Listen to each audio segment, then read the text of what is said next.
ഓം നമോ ഭഗവതേ വാസുദേവായ. ഹരിമുരളീരവത്തിലേക്ക് എല്ലാവർക്കും സ്വാഗതം. നാരായണായ നമ നാരായണായ നമ നാരായണായ നമ നാരായണ നാരായണായ നമ നാരായണായ നമ നാരായണായ നമ നാരായണ. ഇന്ന് നമുക്ക് 5ഉം 6ഉം ശ്ലോകങ്ങൾ നോക്കാം. ശ്രീമന് നാരായണീയം ദശകം 55 കാളിയമർദ്ദനം ശ്ലോകം 5. ഫണശൃംഗസഹസ്രവിനി സൃമരജ്വലദഗ്നികണോഗ്രവിശാംബുധരം പുരദ ഫണിനം സമലോകയഥാ ബഹുശൃംഗിണമഞ്ജനശൈലമിവ. നമുക്ക് ഈ ശ്ലോകം എങ്ങനെ വായിക്കാമെന്നും അതിലെ വാക്കുകൾ പിരിച്ചിട്ട് അതിൻ്റെ അർത്ഥവും നോക്കാം. ഫണശൃംഗ സഹസ്ര വിനിസൃമര ജ്വലത് അഗ്നികണ്യോഗ്ര വിശാംബുധരം പുരത ഫണിനം സമലോകയഥാ ബഹുശൃംഗിണം അഞ്ജന ശൈലം ഇവ. നമുക്കിതിലെ വാക്കുകളുടെ അർത്ഥം നോക്കാം. ഫസ്റ്റ് 2 ലൈനിലത്തെ അർത്ഥം ഒന്നിച്ചിട്ട് നോക്കാം. ഫണശൃംഗ സഹസ്രവിനി സൃമരജ്വലദഗ്നി കണോഗ്ര വിശാംബുധരം. അനേകം പത്തികളുടെ അഗ്രത്തിൽ നിന്നും പുറപ്പെട്ട തീപ്പൊരി പാറുന്ന ഭയങ്കര വിഷം വമിക്കുന്ന. ഫണിനം സർപ്പത്തെ, ബഹുശൃംഗിണം അനേകം കൊടുമുടികളുള്ള, അഞ്ജനശൈലമിവ അഞ്ജനപർവ്വതം പോലെ, പുരത മുമ്പിൽ, സമലോകയഥ നല്ലവണ്ണം കണ്ടു. നമുക്കിതിലെ അക്ഷരങ്ങളൊന്ന് നോക്കാം. ഫണശൃംഗ സഹസ്രവിനി. ഫണ ഫ എന്നല്ല ഫ എന്നാണ്. നമ്മൾ ഇതിനു മുന്നേയും നിറയെ പഠിച്ചതാണ്. പ ഫ രണ്ടാമത്തെ ഫ എന്നാണ്. സഹസ്ര വിനി അവിടെ വിസർഗം. സൃമരജ്വലദഗ്നി കണോഗ്ര വിശാംബുധരം. ധ എന്നുള്ള അക്ഷരം നന്നായിട്ട് ഊന്നി പറയണം. അഗ്നി എന്നുള്ളതിൻ്റെ ഗ ന എന്ന് ചേർത്ത് എഴുതിയതാണ്. പുരത അവിടെ വിസർഗം. ഫണിനം വീണ്ടും അതേപോലത്തെ ഫ എന്നാണ്. ഫണിനം.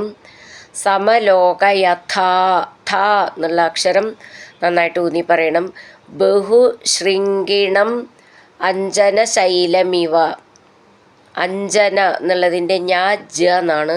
അഞ്ജനശൈലമിവ അങ്ങനെ നിർത്താം. ഫണശൃംഗ സഹസ്രവിനി സൃമരജ്വലദഗ്നി കണോഗ്ര വിശാംബുധരം പുരദ ഫണിനം സമലോകയഥാ ബഹുശൃംഗിണമഞ്ജനശൈലമിവ. അടുത്തത് 6ാമത്തെ ശ്ലോകം. ജ്വലദക്ഷി പരിക്ഷരദുഗ്രവിശ്വസനോഷ്മഭരസമഹാഭുജഗ പരിദശ്യ ഭവന്തമനന്തബലം സമവേഷ്ടയതസ്ഫുടചേഷ്ടമഹോ. ഈ ശ്ലോകം എങ്ങനെ വായിക്കാമെന്നും അതിലെ വാക്കുകൾ പിരിച്ചിട്ട് അതിൻ്റെ അർത്ഥവും നോക്കാം. ജ്വലത് അക്ഷി പരിക്ഷരത് ഉഗ്രവിശ്വസനോഷ്മഭര സ മഹാഭുജഗ പരിദശ്യ ഭവന്തം അനന്തബലം സമവേഷ്ടയത് അസ്ഫുടചേഷ്ടം അഹോ. നമുക്കിതിലെ വാക്കുകളുടെ അർത്ഥം നോക്കാം. പരിക്ഷരദുഗ്രവിശ്വസനോഷ്മഭര എങ്ങും പരക്കുന്ന ഭയങ്കര വിഷവായുവോടും ജ്വാലയോടും കൂടിയ. സ മഹാഭുജഗ ആ മഹാസർപ്പം. ജ്വലദക്ഷി ജ്വലിക്കുന്ന കണ്ണുകളോടുകൂടി. അനന്തബലം അനന്തശക്തിയോടുകൂടിയ. ഭവന്തം അവിടുത്തെ. പരിദശ്യ കടിച്ചിട്ട്. അസ്ഫുടചേഷ്ടം വ്യാപാരങ്ങൾ കാണാത്ത വണ്ണം. സമവേഷ്ടയത് ചുറ്റി. അഹോ ആശ്ചര്യം. നമുക്കിതിലെ അക്ഷരങ്ങളൊന്ന് നോക്കാം. ജ്വലദക്ഷി ജ്വ നവള ചിഹ്നം ശ്രദ്ധിച്ചോളൂ. ക്ഷി എന്നുള്ള അക്ഷരം നന്നായിട്ട് ഊന്നി പറയണം. പരിക്ഷരദുഗ്ര വിശ്വസനോഷ്മഭര അവിടെ വിസർഗിട്ട് ചൊല്ലുകയാണെങ്കിൽ പിന്നെ ഒരു സാന്ന് മതി. ചേർത്ത് ചൊല്ലുമ്പോൾ സാന്ന് ഡബിളായിട്ട് ചൊല്ലണം. ഭ എന്നുള്ള അക്ഷരം നന്നായിട്ട് ഊന്നി പറയണം. ശ്വസനോഷ്മഭര എന്നുള്ളതിൻ്റെ മഹാഭുജഗ ഭൂ എന്നുള്ള അക്ഷരം ഊന്നി പറയാനുള്ളതാണ്.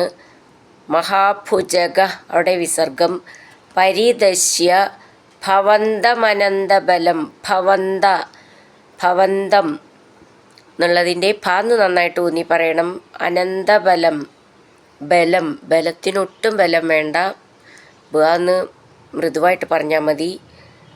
സമവേഷ്ടയതസ്ഫുട സ്ഫു എന്നുള്ളത് ഭാന്നാണ്, നന്നായിട്ട് ഊന്നി പറയണം. സമവേഷ്ടയ എന്നുള്ളതിൻ്റെ ഇഷ്ടാന്ന് മൃദുവായിട്ട് പറഞ്ഞാൽ മതി. ചേഷ്ട എന്നുള്ളതിൻ്റെ ഇഷ്ടാന്ന് മൃദുവായിട്ട് പറഞ്ഞാൽ മതി. ചേഷ്ടമഹോ അങ്ങനെ നിർത്താം. ജ്വലദക്ഷി പരീക്ഷരദുഗ്രവിശ്വസനോഷ്മഭരസമഹാഭുജഗ പരിദശ്യ ഭവന്തമനന്തബലം സമവേഷ്ടയതസ്ഫുടചേഷ്ടമഹോ. ഹരിനാരായണ ഗോവിന്ദ ജയ നാരായണ ഗോവിന്ദ ഹരിനാരായണ ജയ നാരായണ ഗോവിന്ദ ഗോവിന്ദ ഗോവിന്ദ.